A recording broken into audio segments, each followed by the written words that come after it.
Next తో IT job పక్కా 5 lakhs challenge program లో చేరండి. కేవలం 100 రోజుల్లో జాబ్ తెచ్చుకోండి.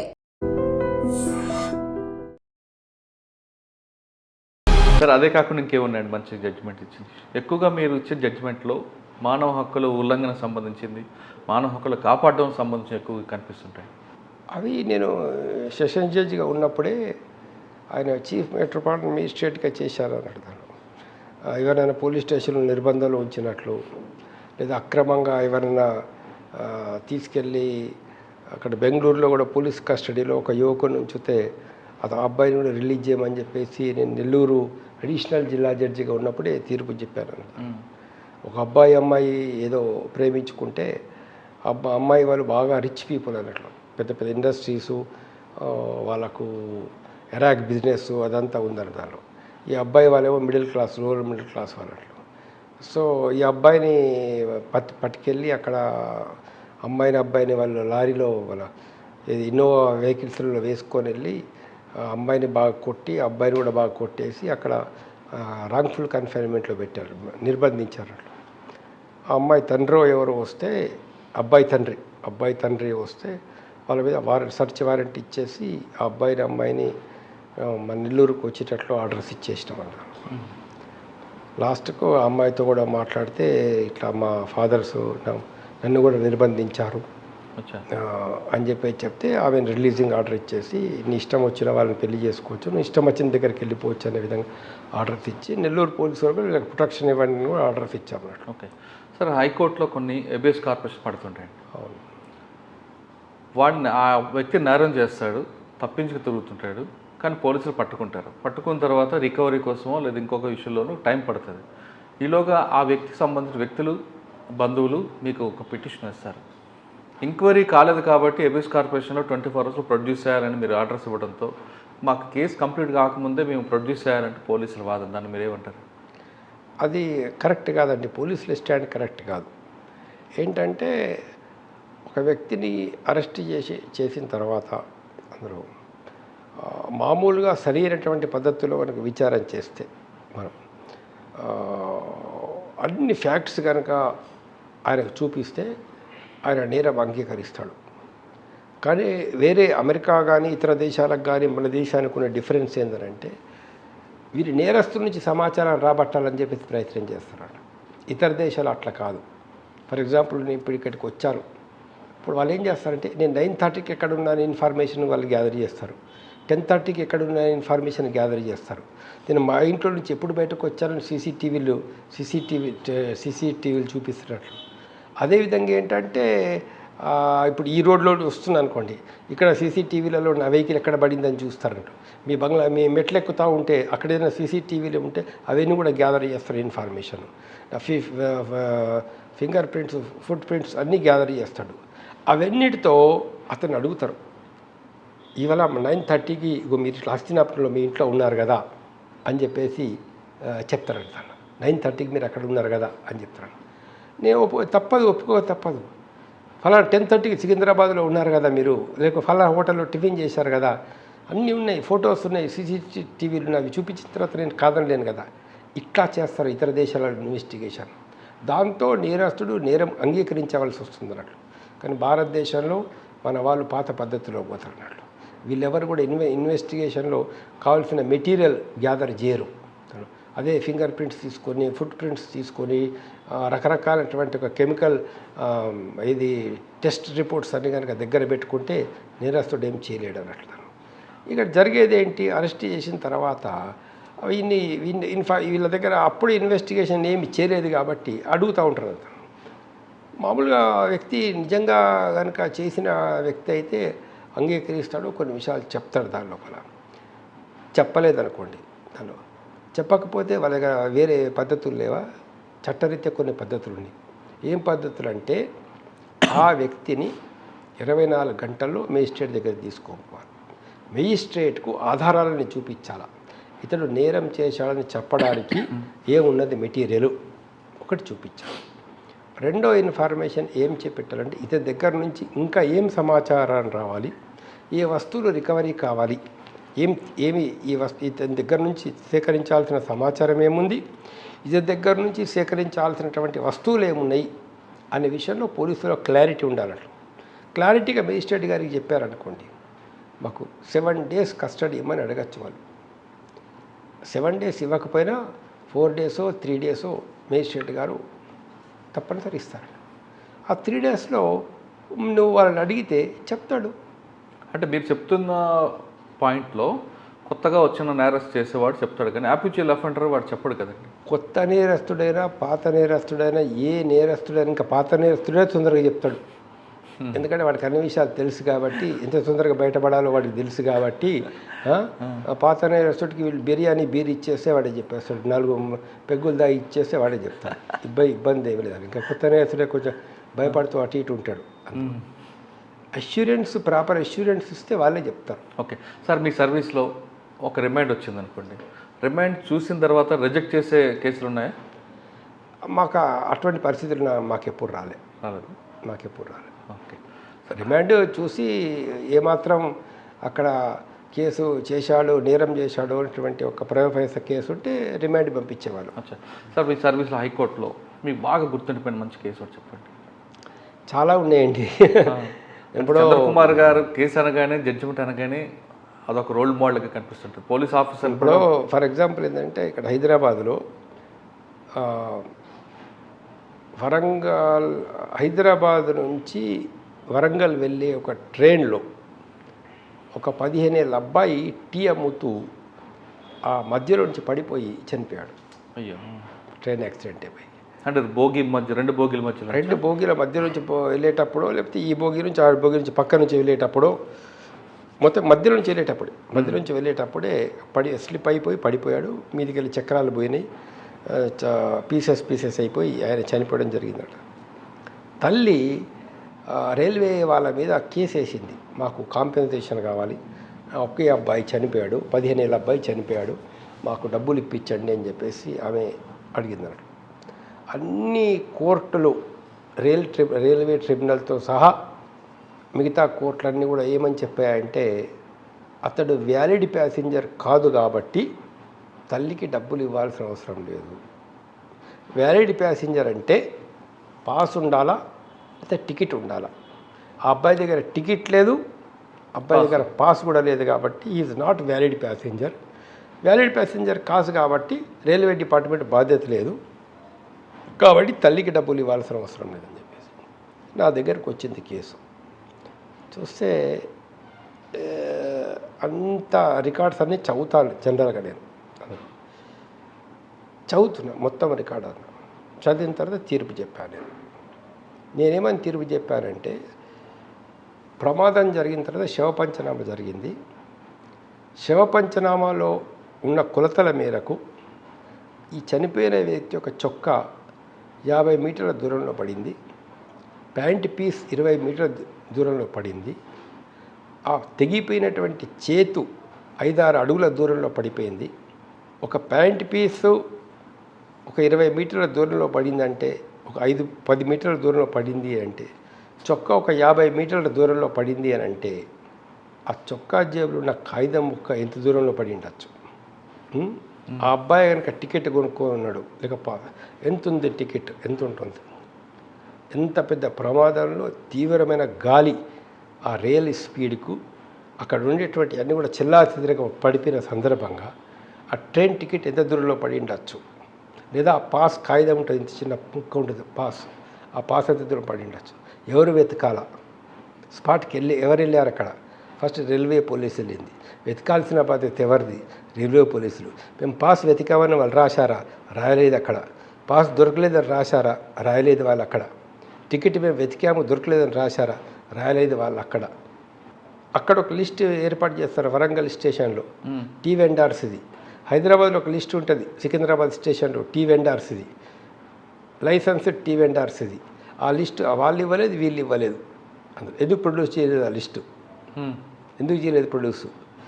అబ్బాయికి లైసెన్స్ ఉండిండొచ్చు, లైసెన్స్గా తీసుకొని ఆయన ట్రైన్లో ప్రయాణం చేస్తున్నాడు, ఆ జేబులో నుంచి కాగితం ఎక్కడ ఎగిరిపోయి ఉండవచ్చు, లేదా టికెట్ ఎక్కడ ఎగిరిపోయి ఉండొచ్చు. ఆ తల్లికి ఏం బాధ్యత ఉంటుంది, ఎలా వెతుకుతుంది, ఎక్కడి నుంచి తీసుకొచ్చింది ఆ పూర్ తల్లి? ఒక 60-70 ఏళ్ళ ముసలామే, ఎవరూ లేని అనాథ ఒక ఆమె భర్త లేనటువంటి స్త్రీ ఒక కొడుకు చచ్చిపోతే తను మరుసటి రోజు అక్కడికి వెళ్ళిండి ఆమె ఎక్కడికి వెళ్ళి వెతికి ఆ టికెట్ తీసుకొస్తుంది తను. సో బాధ్యత రైల్వేది, కాబట్టి రైల్వే గారు డబ్బులు ఇవ్వాల్సింది అని తీర్పు చెప్పారు. ఇచ్చారండి అది అది సార్, అందుకే జ్యుడిషియరీ స్ట్రాంగ్ ఉంది ఇప్పుడు. అలాంటి చాలా కేసులు ఉన్నాయి. చూడండి, మీరు ఆ మానవతా దృక్పథం చూశారు కాబట్టి ఆమెకు న్యాయం జరిగింది. లేదు మీరు ఆ చట్ట ప్రకారం జిఆర్పీలు ఇచ్చిన ప్రొసీడింగ్ ప్రకారం వెళ్తే అబ్బాయికి ఏమి రాదు. ఇంకో కేసులో ఒక ఆర్టీసీ పోలీస్ డ్రైవర్ అండి, పోలీస్ వ్యాన్ డ్రైవర్ నక్సలైట్స్ ఎక్స్ట్రీమిస్టులు ల్యాండ్ మైన్ పెడితే ఆ శ్రీకాకుళం అడవుల్లోనో ఎక్కడోనో ఆ మైన్ పేలిపోయి ఆ డ్రైవరు చనిపోయి ఇంకా కొంతమంది చనిపోయారు. కాంపెన్సేషన్ కావాలని ఆ డ్రైవర్ భార్య పిల్లలు కేసు పెడితే పోలీస్ డిపార్ట్మెంట్ గవర్నమెంట్ తీసుకున్న స్టాండ్ ఏంటంటే ఆయనే డ్రైవ్ చేస్తున్నాడు, ఆయన నెగ్లిజెన్స్ వల్ల యాక్సిడెంట్ జరిగింది కాబట్టి ఇవ్వాల్సిన అవసరం లేదంటారు. డ్రైవ్ ఇంకెవడో డ్రైవ్ చేస్తే ఆది నెగ్లిజెన్స్ ఉంటే ఇవ్వాలి, కానీ ఆయన ఓన్గా డ్రైవ్ చేస్తున్నాడు వెహికల్ అందులో, కాబట్టి మా బాధ్యత ఏమున్నది. అచ్చా, ఆ కేసు సీతంపేటలో జరిగింది. అక్కడ మా బాధ్యత ఏముంది అని చెప్పేసి police department and railway department మన గవర్నమెంట్ స్టాండ్ తీసుకుందని. అక్కడ ఒక ప్యారాలో నేనేం చెప్పానంటే అది ఎక్స్ట్రీమిస్ట్ ఏరియా అని పై అధికారులకు తెలియదా, అక్కడ నక్సలైట్స్ ల్యాండ్ మైన్స్ పేలుస్తారనే విషయం పోలీస్ డిపార్ట్మెంట్ తెలియదా, డీజీపీ గారు ఎస్పీ గారు ఆ రూట్లో వెళ్తూ ఉంటే మొట్టమొదలు మనుషుల్ని పంపించి ఆ మొత్తం రోడ్ అంతా చెకప్ చెయ్యరా, రోడ్ ఓపెనింగ్ పార్టీ ఉంటుంది, అవన్నీ కూడా రోడ్ ఓపెనింగ్ పార్టీ అనేటటువంటిది వాళ్ళని చెకప్ చేయరా, ఎక్కడెక్కడ లైన్ మెన్స్ ఉన్నాయో అంటే ఎస్పీ గారిది ఒక ప్రాణము, డీజీపీది ఒక ప్రాణము, మామూలు కానిస్టేబుల్స్ వెహికల్లో వెళ్తూ ఉంటే వాళ్ళది వేరే ప్రాణమా. మరి ఇంతమంది కానిస్టేబుల్స్ని వ్యాన్లో తీసుకెళ్తున్నామంటే మొదలు అక్కడ ల్యాండ్ మైన్స్ లేవో చెకప్ చేయాల్సిన బాధ్యత లేదా, అక్కడ చూడాల్సినటువంటి బాధ్యత వాళ్ళది లేదా, చూడలేని నెగ్లిజెన్స్ ఎవరిది, అక్కడ ల్యాండ్ మైన్స్ ఉన్నాయా లేవా అని వెరిఫై చేయనేటువంటి నెగ్లిజెన్స్ పోలీసు ఉన్నతాధికారులది. కాబట్టి అందులోపల డ్రైవర్ బాధ్యత ఏమి లేదు, డ్రైవర్ డిశ్చార్జింగ్ ఇది duty as per the orders of the superiors. ఆ రూట్ రిస్క్ రూట్ అయినా కూడా ఆయన వ్యాన్ తీసుకొని వెళ్తున్నాడు, ఆయనకేం తెలుసు అక్కడ ల్యాండ్ మైన్ ఉందని చెప్పేసి, ఆయన బాధ్యత ఎట్లా అవుతుంది, ఆయన బాధ్యత కాదు, కాబట్టి ఆయన కుటుంబానికి మొత్తం డబ్బులు కట్టాల్సిందే అని అలా చాలా ఉండేలండి తీర్పులు ఇలాంటివి అని చెప్పాలంటే. సార్, ఇటువంటి జడ్జిమెంట్ ఇచ్చిన తర్వాత మీకు ఫీలింగ్ ఎలా ఉంటుందండి? బాగుంటుంది, హ్యాపీగా ఫీల్ అవుతాం.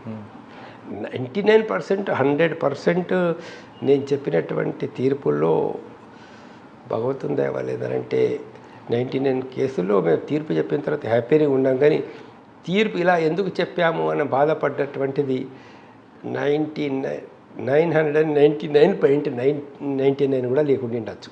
సార్, మీ దగ్గరకు వచ్చిన 1% కూడా లేకుండా ఉండొచ్చు. మీ దగ్గరకు వచ్చిన కేసుల్లో మీకు క్లియర్ కట్ కనిపిస్తుంటుంది. ఇందులో ఒక 376 ఎగ్జాంపుల్ చెప్తాను, రేప్ కేసో లేదా ఇంకో కేసులోనో మీకు అక్కడ పేపర్ మీద కనిపిస్తుంటుంది ఖచ్చితంగా అన్యాయం జరిగింది, న్యాయం చేయొచ్చు.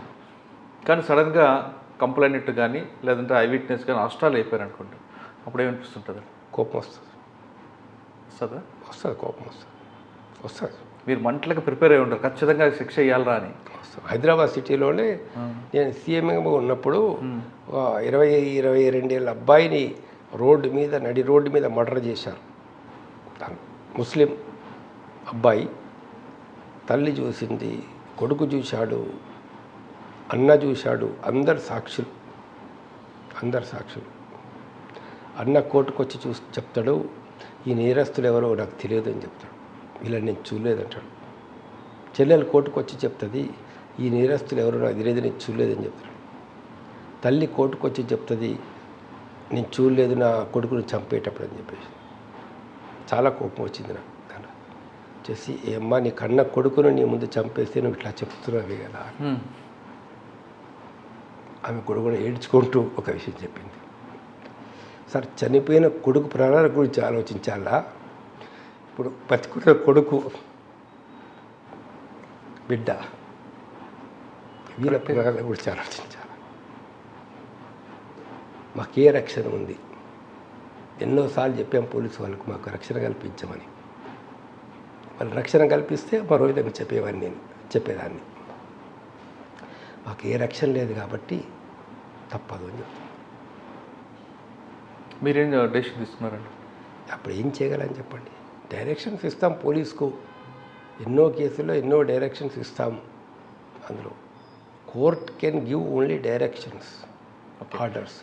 Again implementation is in the hands of government and police department. Sir, ఒక 376లో 164 స్టేట్మెంట్లో చాలా క్లియర్గా చెప్తుంది ఆవిడ, ఎస్ పలానా వ్యక్తి నాకు రేప్ చేశాడు. కానీ ట్రయల్ అయిపోయిన తర్వాత ట్రయల్ టైంలోనో లేదు తప్పు చెప్పానన్నప్పుడు ఆమెను కూడా ప్రాసిక్యూట్ చేయొచ్చు అచ్చా. తప్పుడు సాక్ష్యం కింద. మిగతా అన్ని సాక్ష్యాధారాలు కనుక అతడు నేరం చేసినాడు అని చెప్పడానికి అనుకూలంగా కనుక ఉంటే వాటిని మిగతా వాటిని పరిగణలోకి తీసుకోవచ్చు. అచ్చా, కంప్లైంట్ది హాస్టల్ అయినా కాంప్లైనెంట్ హాస్టల్ అయినటువంటి సందర్భంలో కూడా మిగతా సాక్ష్యాలు కనుక అన్నీ ఉంటే ఆ సాక్ష్యాలని బట్టి శిక్షలు పడేటటువంటి అవకాశం కూడా ఉంటుందన్నాడు. నేరస్తుడు ఇప్పుడు ఒక హత్య జరిగిందనుకోండి, నేరస్తుడు నేరస్థలానికి దగ్గర చూసినటువంటి వాళ్ళు, నేరస్థలం దగ్గరికి ఆయుధాలు తీసుకుని పోయేటప్పుడు చూసిన వాళ్ళు, నేరస్థలం నుంచి తిరిగి వచ్చేటప్పుడు చూసినటువంటి వాళ్ళు, అందులో రక్త మరకలు లేదా మరొక ఫింగర్ ప్రింట్స్ ఇలాంటి సాక్ష్యం కనుక మొత్తం ఉన్నట్లయితే అక్కడ చూసిన సాక్షి టర్న్ హాస్టల్ అయిన తర్వాత కూడా అతన్ని శిక్ష వేసే అవకాశాలు ఉంటాయి, వేయచ్చు. ఓకే సార్, మీ సర్వీస్లో మీకు బాగా చికాకు పెట్టి కానీ లేదంటే మంచి స్మూత్గా ఉన్న అడ్వకేట్స్ ఎవరండి? అంటే ఎక్కువ విసిగిస్తారు కొంతమంది చెప్పి అదే డిస్కషన్లు అట్లా అలాంటి కొంతమంది ఇష్యూని ప్రొలాంగ్ చేయడానికి ఎక్కువగా మాట్లాడుతుంటారు కదా, ఒకే ఇష్యూని అలా చెప్తుంటారు. అట్లాంటి ఎప్పుడో ఏం 99% ఎక్కడ ఏం జరగలేదు దాని లోపల. మేము కూడా ఎంజాయ్ చేసేవాళ్ళం. వాళ్ళని ఆర్గనైజ్ రిపీట్ చేయనియండి దానిలో అని చెప్పేసి ఆయన ఏం చెప్తున్నాడో చూద్దామనేటువంటి ఉద్దేశంతో మేము చూసేవాళ్ళం. కానీ ఓ 5 నిమిషాలు ఎక్కువ చెప్పినా కూడా చెప్పనియండి మనదేముంది అనేటటువంటి విధంగా లైట్గా తీసుకునే వాళ్ళం. కానీ ఎప్పుడు కూడా పెద్ద ఇబ్బంది పడ్డటువంటి ఒక సమస్య లేవాలి. అయితే ఒకానొక సందర్భంగా ఏతుందో ఒక అడ్వకేట్ నేను ఏంటంటే అమౌంట్స్ రిలీజ్ చేసేటప్పుడు కొంచెం లిబరల్గా రిలీజ్ చేస్తామన్నట్లు.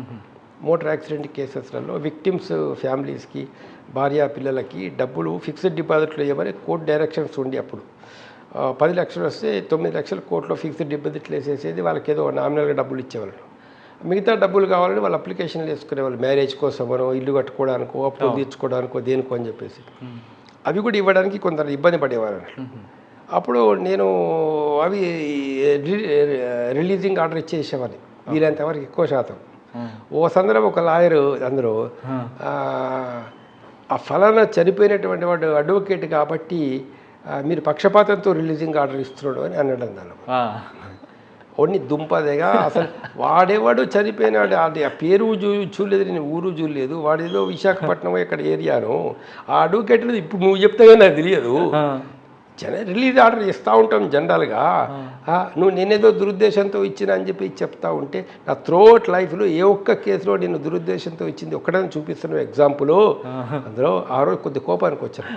ఒక్క కేసులో అయినా నేను ఎక్కడైనా కానీ పక్షపాతంతో కానీ లేదా మరో ఉద్దేశంతో కానీ ఎక్కడైనా నేను ఆర్డర్ చెప్పినట్టు ఎవరన్నా ఒక్క అడ్వకేటు చిత్తూరు కానీ నెల్లూరు కానీ తిరుపతి కానీ ఎక్కడైనా కానీ చెప్తాడా నువ్వు అందులో సిడిసిగుట్లో కానీ ఏం మాట్లాడుతున్నావా విధవ అనలేదు, కానీ దానిలో మనసులో అనుకునే అందులో అలా కోపం వచ్చిందన్నట్టు ఒక్కరోజు. దానిలో సాధారణంగా జనరల్గా అడ్వకేట్స్ ఏదో చేస్తూ ఉంటారు, ట్రిక్స్ చేస్తూ ఉంటారు, కానీ దానికి మనం పెద్ద ఇబ్బంది పడాల్సిన అవసరం ఏం లేదు. ఒక కేసులో నెల్లూరులో ఒక 70 ఏళ్ళ సీనియర్ అడ్వకేట్ ఒక అదర్ సైడ్ లేరు, ఏదో చిన్న అప్పీల్ అది రివిజన్ అప్పీలో వచ్చేసి ఆర్గ్యుమెంట్ చెప్పేసి సార్ సో హైకోర్టు జడ్జిమెంట్ ప్రకారంగా మీరు తీర్పు మాకు చెప్పాలన్నాడు. నాయన ఏంటంటే బాగా స్పీడ్గా వర్క్ చేసేవాడు అన్నారు. మిగతా జడ్జిల మాదిరిగా కాదు, స్పీడ్ అంటే చాలా స్పీడ్ నేను అంటే అసలు అక్కడ ఆయన చెప్పంగానే వెంటనే తీసేసుకొని స్టెనోగ్రాఫర్ని పిలిచి అక్కడే ఉంటాడు మాకు ఆర్డర్ చెప్తా ఉన్నాను.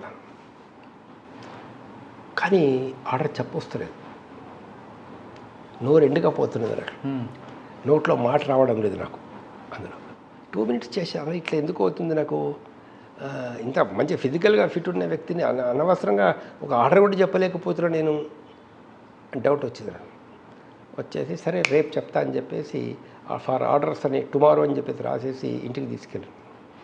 రెండో రోజు ఒక సుప్రీంకోర్టు జర్నల్ వచ్చేసి చూస్తే, అక్కడ ఓపెన్ చేసి చూస్తే, అందులో సడన్గా ఏదో టేబుల్ మీద ఉండి ఓపెన్ చేసి చూస్తే ఈ ముస్లాయన్ ఇచ్చిన జడ్జిమెంట్, సీనియర్ అడ్వకేట్ జడ్జిమెంట్, అది ఎప్పుడు ఓవర్ రూల్ అయిపోయింది. అంటే నన్ను మిస్గైడ్ చేస్తుండు, రాంగ్ గైడ్ చేస్తున్నట్లు. మిరాక్యులస్గా నేను ఆ రోజు ఆర్డర్ చెప్పకుండా మనం సేవ్ అయిపోయాం. ఆయన వాయించారు సార్? ఏం వాయిస్తానులే, 70 ముసలాయన పట్టుకొని ఏదో చెప్పాను మరుసటి రోజు. పెద్ద మనిషి, నువ్వు ఇంత పెద్ద మనిషి ఉండి నువ్వు ఇలా చేస్తావని అనుకోలేదు అన్నాం. ఏమంటాను చెప్పండి.